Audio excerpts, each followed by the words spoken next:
सिर्फ देवता जानते हैं, उसे वो अपने पत्नियों को भी नहीं बताते हैं। पर एक दिन भगवान ने अपनी पत्नी को वो रहस्य बताया, जो आज भी हर अस्त होते सूर्य के साथ दोहराया जाता है। नमस्कार, this is Jyoti Dwivedi from ज्योतिर्जिस फेयर। आइए जानते हैं कौन से भगवान ने कौन सा रहस्य अपनी पत्नी को बताया।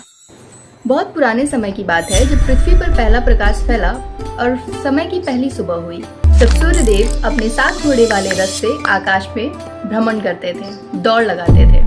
उनका तेज इतना प्रचंड था कि देवता भी अपनी आंखें झुका लेते थे। उनके उस ताप से सिर्फ देवता ही नहीं, बल्कि उनकी पत्नी संज्ञा भी प्रभावित हो रही थी। उनका हृदय धीरे धीरे बुझ रहा था। वो सूर्यदेव से बहुत प्रेम करती थी, पर उस प्रचंड अग्नि में रोज स्वयं को खोती थी। कहा जाता है कि एक रात उन्होंने अपने रूप की छाया बनाई और उसे सूर्यदेव के पास छोड़कर कहीं दूर, बहुत दूर चली गई। कहाँ, क्यों, किसकी खोज में, ये कोई नहीं जानता था। छाया के पास रूप तो संज्ञा जैसा था, पर स्नेह वैसा नहीं था। सूर्यदेव को एहसास हो गया और एक दिन सच्चाई बाहर आई, जब उनको पता चला कि उनके साथ जो है वो संज्ञा नहीं, छाया है। वो क्षण ऐसा था कि सूर्य का प्रकाश अपने ही लिए अंधा पड़ गया। उनका क्रोध और उनके ताप से तीनों लोग जलने लगे। देवताओं ने आग्रह किया, हे सूर्यदेव, आप ही जीवन हैं, आपका ये तेज विनाश का कारण बन रहा है। संज्ञा ने आपको छोड़ा नहीं है, वो स्वयं को पाने के लिए निकली। तब धीरे धीरे सूर्यदेव का मन पिघलने लगा, उनका हृदय पिघलने लगा और उन्होंने अपने भीतर झांका और सोचा, शायद प्रकाश को भी छाया की आवश्यकता होती है।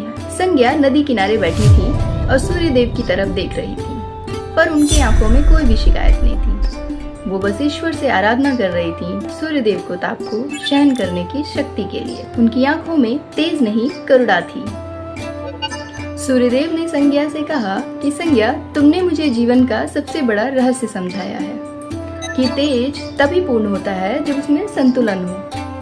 हर वर्ष जब मनुष्य जल में खड़ा होकर अस्ताचलगामी सूर्य को प्रणाम करेगा, तो वो सिर्फ मुझे नहीं नमन करेगा, बल्कि तुम्हारे उस साधना को भी नमन करेगा। यही वो छठ था जब छठ का आरंभ हुआ।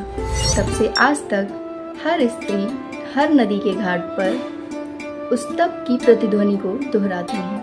वो सूर्य से नहीं डरती, वो उनसे संवाद करती हैं और उसी संवाद की गूंज है छठ पूजा।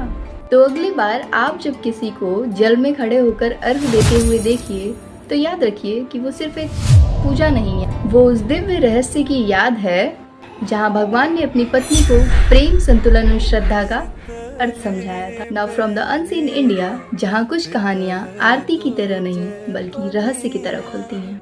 छठ पूजा की एक बार पुनः आप लोगों को बहुत बहुत शुभकामनाएं। और अगर स्टोरी पसंद आई हो तो do like, share and subscribe ज्योतिर्जिस फेयर।